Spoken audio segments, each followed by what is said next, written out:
No one in Bravo Recon wanted Lila Marin on their team. The orders had come down late in the evening briefing. A media and signals specialist would accompany them on the upcoming mission. Half the squad groaned aloud, the other half exchanged knowing smirks. Soldiers already overloaded with rations, ammunition, and armor now had to carry the burden of protecting a camera girl. Perfect, Corporal Dunn muttered, throwing his hands up. We're sneaking through hostile jungle terrain, and Command wants to send along someone with a selfie stick. Laughter rippled through the room. Lila stood in the corner, hands clasped tightly behind her back, her equipment case at her boots. She had been through this before, every mission, every briefing. To them, she was dead weight. To her superiors, she was an observer. To herself, she wasn't sure anymore. Captain Rourke cleared his throat. That's enough. Specialist Marin will be documenting the operation. No arguments. We need a record of what's happening in this sector. Sir, Dunn pressed. With all due respect, if we get ambushed, what's she gonna do? Hit the enemy with a tripod? The squad chuckled again. Lila's jaw tightened, but she said nothing. Her silence was often mistaken for weakness. What none of them knew, not yet, was that silence had once been her strongest weapon. That night, while the squad played cards and traded crude jokes in the barracks, Lila sat cross-legged on her bunk, carefully disassembling her camera. She swapped out lenses, adjusted gimbals, tested stabilizers. To anyone else, it was just a camera. To her, every adjustment was muscle memory, breath control, angle correction, wind compensation. Techniques drilled into her by someone who believed she would one day follow a different path. But that path had shattered 4 years earlier. She closed her eyes and saw her younger brother's face, laughing in the driver's seat of the family truck, just before the accident that stole his future, and in her parents' eyes, demanded that she give up hers. She had promised she would never carry a weapon, never risk their grief again. Cameras instead of rifles. Documentation instead of destruction. Hey, Marin, Dunn's voice called from across the room, dragging her back to the present. Don't forget to pack extra batteries. Maybe you can blind the enemy with flash photography. Another round of laughter. Lila kept her eyes on the camera parts in her hands, saying nothing. But later, when the lights were out and the barracks snored with restless sleep, she quietly mounted a broken scope onto the frame of her camera, sighted through it, and steadied her breathing. Her hands were still as stone. Old instincts whispered back to life. Dawn came heavy with heat. The jungle mist clung low to the ground as Bravo Recon assembled by the transport trucks, adjusting gear and double-checking loadouts. Weapons were racked, magazines slammed home, radios tested. The smell of oil and sweat filled the humid air. Lila kept to the edge of the group, strapping her headset into place while running diagnostics on her signal recorder. The camera case was slung across her shoulder, and she carried a second pack stuffed with batteries, spare drives, and encryption gear. Twice the weight of what most soldiers carried, yet no rifle. Look at her, Dunn muttered as he loaded his rifle, voice pitched just loud enough for others to hear. Like a tourist on safari. Private Jansen snickered. Maybe she'll get us a group photo when we're done. Lila ignored them, though her stomach tightened. She focused on her breathing, steady and even. Her father's old lesson, control what you can, ignore what you can't. Captain Rourke approached the squad with his clipboard. His voice was clipped, efficient. Mission parameters, recon only. We're mapping enemy positions near the southern ridge, gathering intelligence on supply routes. Engagement is last resort. Everyone clear? Yes, sir, the squad replied in unison. Rourke's gaze lingered on Lila. Specialist Marin, you stay with the rear guard. You record everything, but you don't move ahead without clearance. Understood? Yes, sir, Lila said, her tone flat, professional. As the engines rumbled to life, the squad piled into the transports. Dunn made a show of patting the seat beside him. Don't drop your lens cap back here, Marin. We can't afford casualties. Some of the men laughed. Sergeant Hale, seated across from him, gave Dunn a sharp look. Enough. Let her do her job. The ride into the interior was long and bumpy. Through the narrow slats of the vehicle, Lila watched the jungle whip past in blurred streaks of green and brown. Her fingers rested lightly on her camera. She scanned the squad around her, capturing in her mind the quiet preparations, the way Hale polished his scope, the way Martinez adjusted his sniper harness, the way even the boldest jokes faded as the border drew closer. She documented their faces silently, imprinting them as much as filming them. Determined. Tired. Brave. The vehicles jolted to a stop at the edge of the trail. End of the line, Captain Rourke announced. From here, we're on foot. The squad disembarked, boots sinking into soft, damp soil. The canopy above was thick, letting only fractured light through. The air was alive with insects and the distant calls of unseen birds. Every step forward pressed them deeper into a world where sight lines were short and silence meant survival. Lila adjusted her headset, set her camera to low-light mode, and fell into step at the back of the column. She was used to the whispers, used to the doubt. What she wasn't used to, what none of them were, was how close the enemy already was. The jungle swallowed sound. Within minutes of leaving the trailhead, the thrum of the trucks was gone, replaced by the steady crunch of boots on damp soil and the constant buzz of insects. Sweat gathered beneath helmets, dripping into eyes, stinging skin. The air was heavy, almost liquid, pressing on their lungs. Keep your spacing, Sergeant Hale murmured from the front. Eyes sharp. We're not alone out here. The squad fanned out into staggered formation, rifles raised. Every rustle in the underbrush seemed like a potential threat. Lila trailed in the rear, camera balanced in her hands. She kept pace easily, though a few soldiers kept glancing back, half expecting her to lag behind. She didn't. They moved for nearly an hour before the first halt order came. Captain Rourke raised a fist, and the squad crouched low beneath a tangle of vines. Why are we stopping? Dunn whispered to Jansen. Rourke saw something. Lila, kneeling near the rear, adjusted her camera lens and zoomed in along the direction the captain was facing. She studied the tree-line. At first glance, there was nothing unusual, just dense foliage, branches swaying slightly. But then she caught it, a faint reflection, the shimmer of glass where there shouldn't have been. Binoculars. She tapped the side of her headset, switching to the team's secure channel. Her voice was calm, low. Contact at 11 o'clock. 50 meters. Glass reflection, possibly binoculars. The squad froze. Rourke turned sharply. Marin, repeat that? Binoculars, she whispered. They're pulling back now. She tracked the faint movement through her zoom lens. Hale's brows lifted as he peered through his own scope. After a moment, he gave a small nod. She's right. Someone's watching us. A murmur ran through the squad. Dunn scowled but didn't speak this time. Rourke gave a hand signal. The squad tightened formation, adjusting their approach.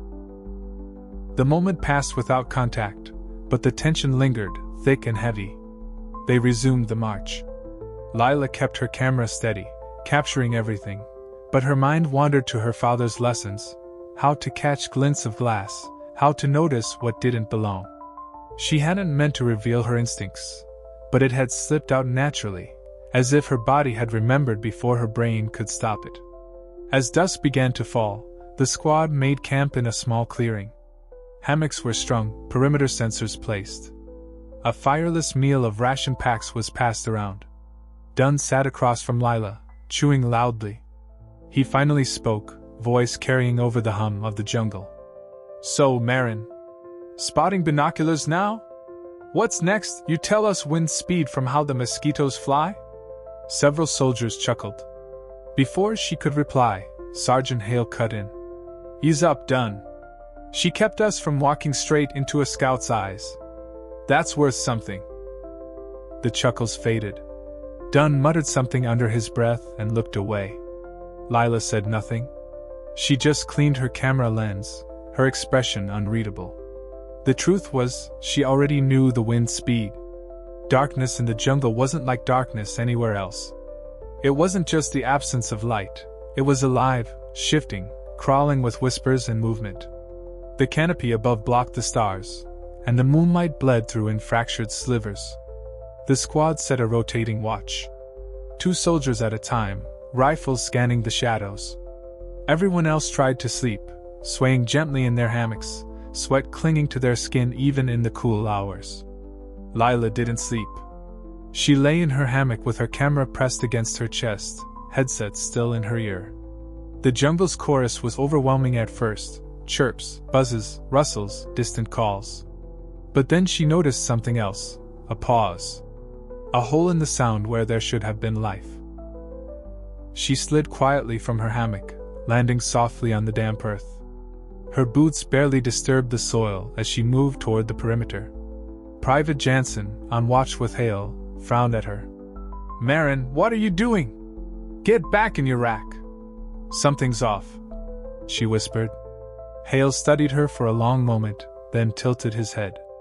"Explain." She pointed into the trees. The frog stopped. About 100 meters out. Frogs only stop when something's moving near the waterline. Jansen snorted. "Oh, come on." A crack echoed faintly from the distance. Not gunfire, wood splintering, maybe a snapped branch under weight. Hale's rifle was up in an instant, eyes scanning through his scope. Rourke was awake within seconds, his instincts sharp as ever. "Talk to me." "Movement, northeast perimeter," Hale reported.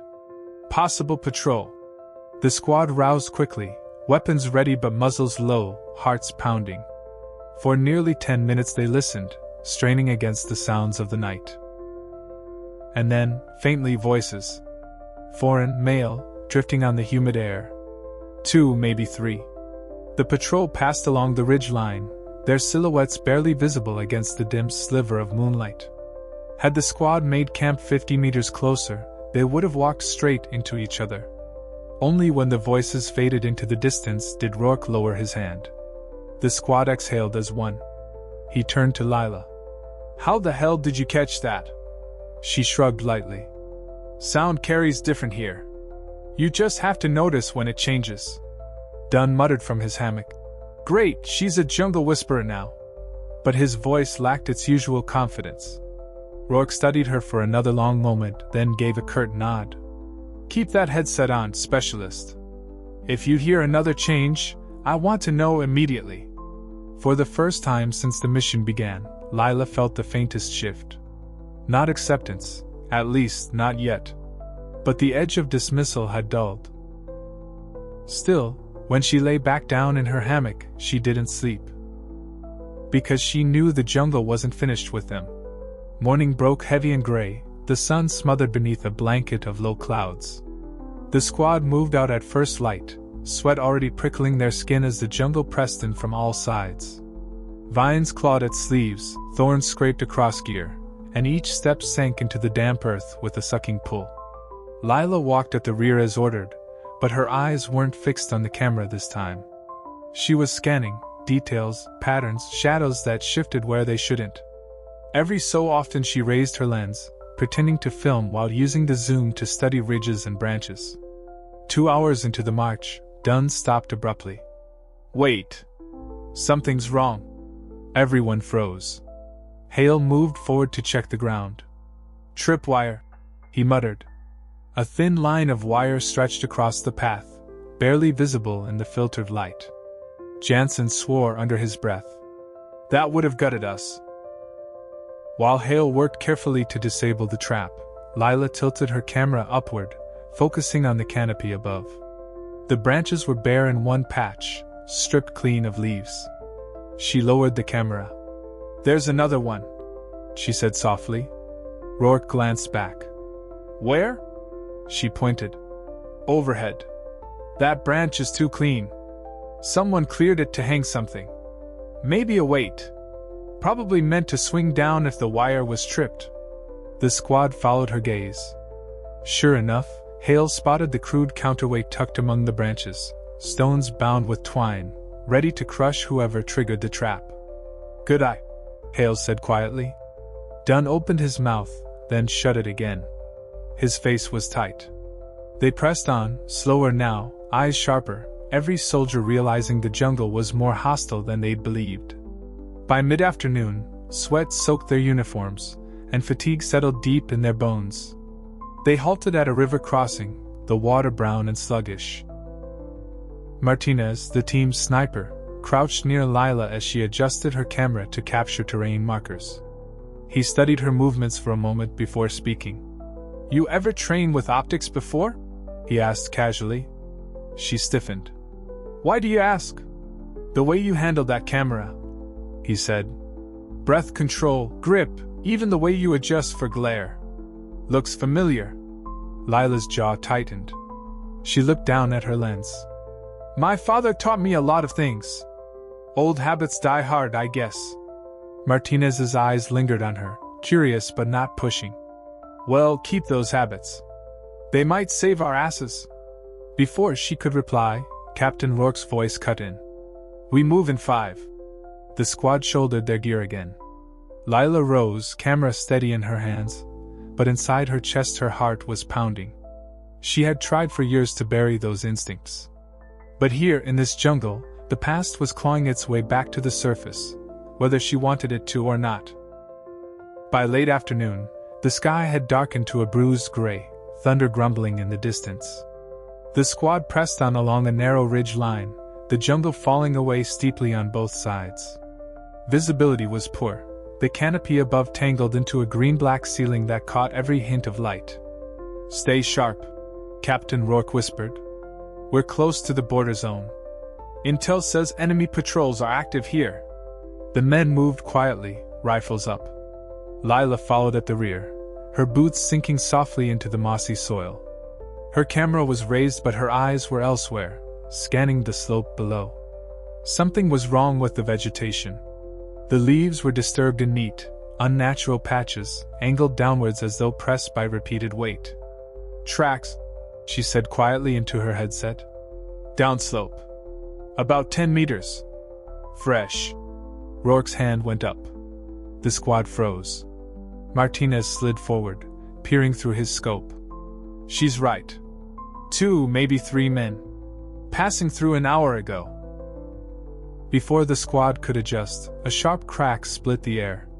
Bark exploded from a tree trunk just inches from Hale's head. "Contact!" Hale bellowed, dropping to a knee and returning fire. The jungle erupted. Gunfire hammered from below, muzzle flashes flickering like fireflies in the shadows. The squad scrambled for cover, diving behind rocks and fallen logs. Rourke barked orders over the chaos, directing fields of fire. Lila hit the dirt, clutching her camera case tight against her chest. Bullets snapped overhead, whining like angry hornets. Her pulse thundered in her ears, but she forced herself to stay low, to crawl toward the cover of a thick root system. Martinez settled into position, his sniper rifle braced against a log. 4 hostiles, maybe 5. Downhill, moving left, he shouted. Dunn cursed, blind firing into the undergrowth. "How the hell did they spot us?" "They didn't," Hale snapped, firing controlled bursts. "We walked into their lane." Lila's breath came quick and shallow.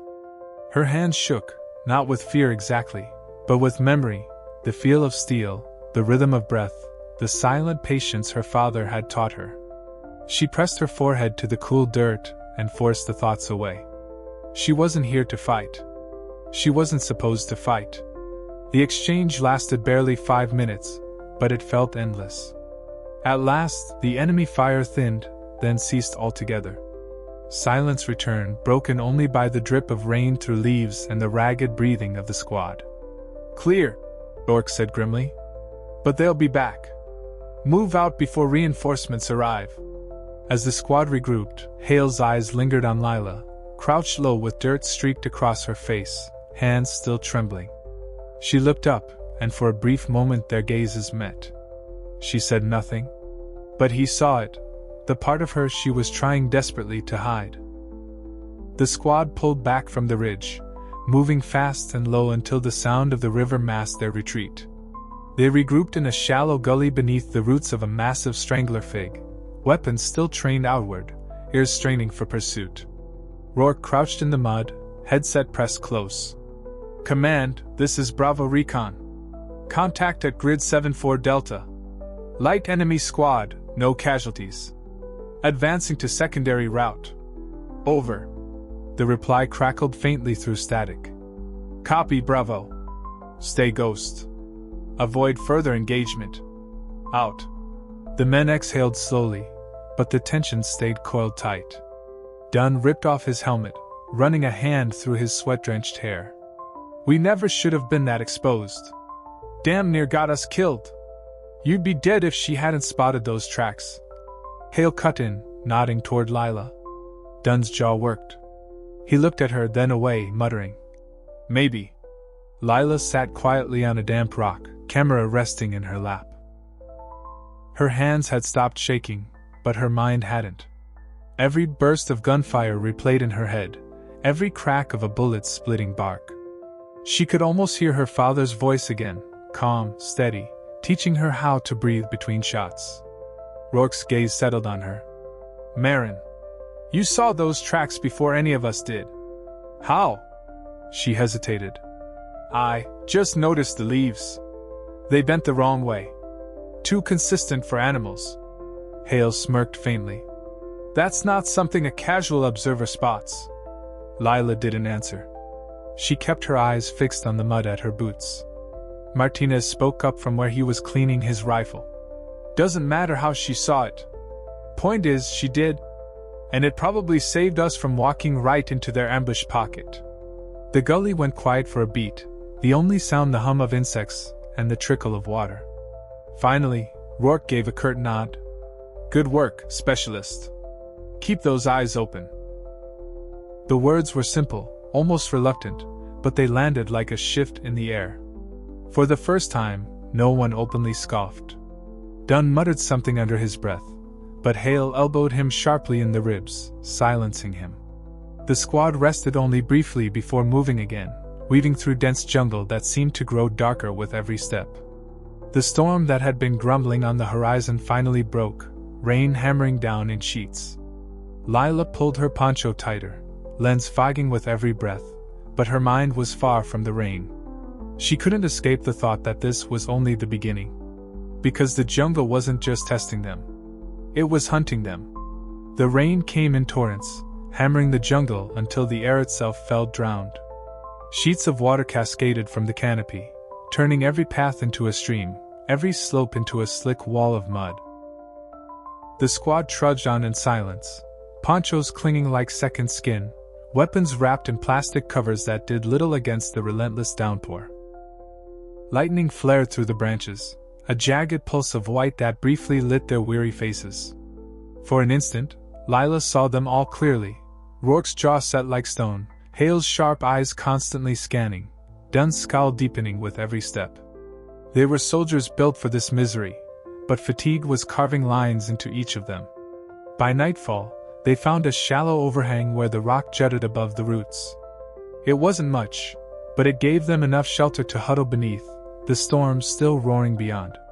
The men stripped their packs, shaking water from soaked gear, steam rising from their breath. 2-hour watch rotations, Rourke ordered. No fires. Enemy will be moving under this cover too. The squad settled in, weapons laid across their knees. Lila sat near the edge, hugging her knees to her chest, camera sealed tight in a waterproof case. She could feel Dunn's glare even without looking at him. Finally, he muttered, low but sharp. "Should have left the civvy back at base. She's dead weight."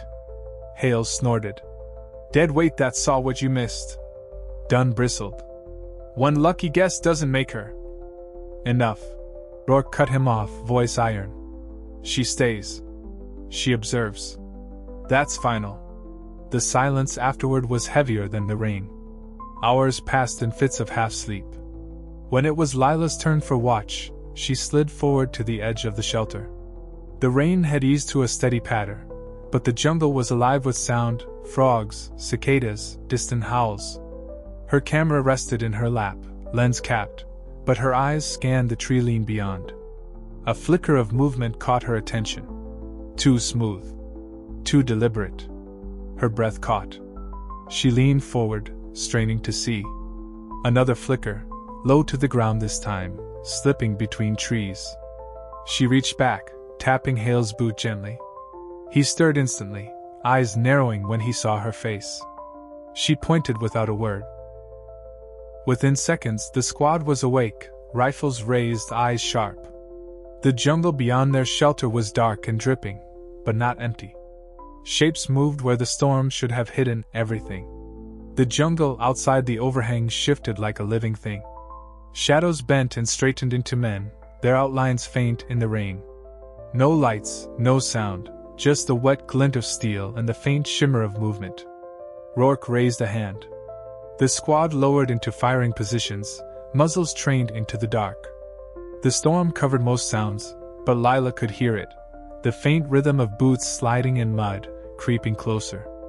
"Wait for my mark," Rourke mouthed. Lila's pulse thundered in her throat. She wasn't supposed to be part of this, wasn't supposed to see it this close. Her camera case dug into her side like a reminder of who she was meant to be. But her eyes stayed locked on the movement, tracking every approach, every pause. A twig snapped. Too close. Rourke's hand dropped. The shelter exploded with gunfire. Hale's rifle barked sharp and controlled bursts. Martinez's suppressed shots cracked in deadly rhythm.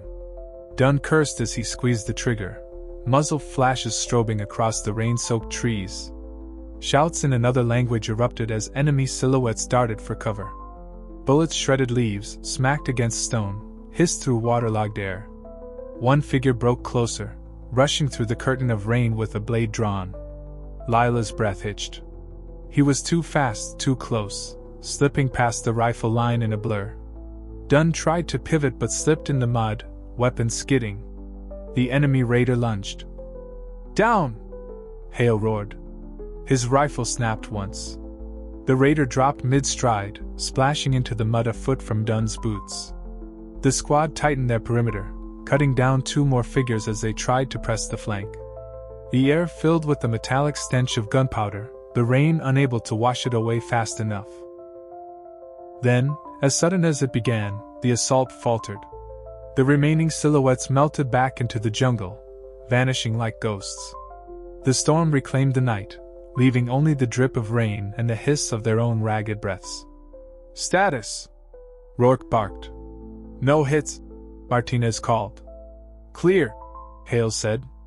"Damn near skewered," Dunn muttered, wiping mud from his cheek. Rourke turned, eyes narrowing on Lila. She sat frozen against the rock, chest heaving, eyes wide. But he noticed her hand, still raised, pointing into the dark where the first shadow had appeared. "You saw them before any of us," he said quietly, almost to himself.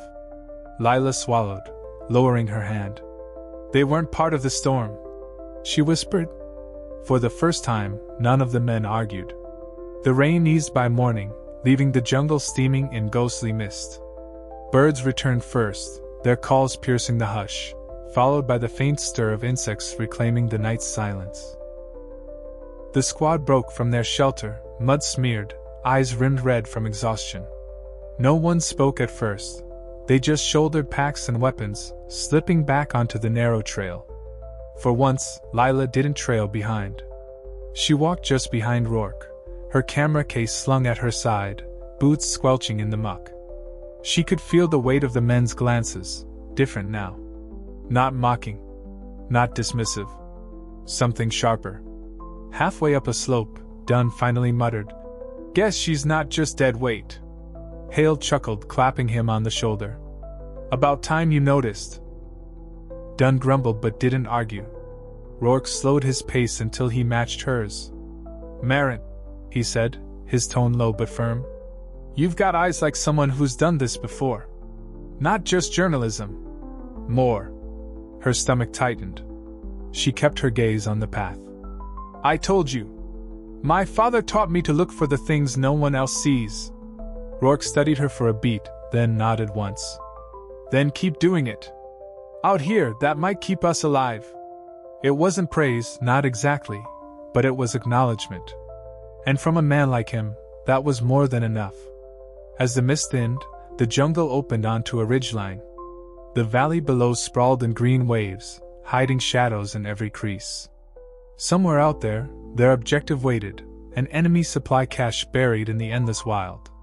The squad paused, scanning the horizon. Lila raised her camera, framing the shot through a lens fogged with humidity. For the first time since she'd stepped into this world, she didn't feel like an intruder pressing the shutter. She felt like part of the story. Rourke gave the signal to move. One by one, the squad descended the ridge, their silhouettes vanishing into the mist. Lila followed, her heart steady now, her hands sure. The jungle still hunted them. But so did her eyes. And for the first time, the squad knew they needed both.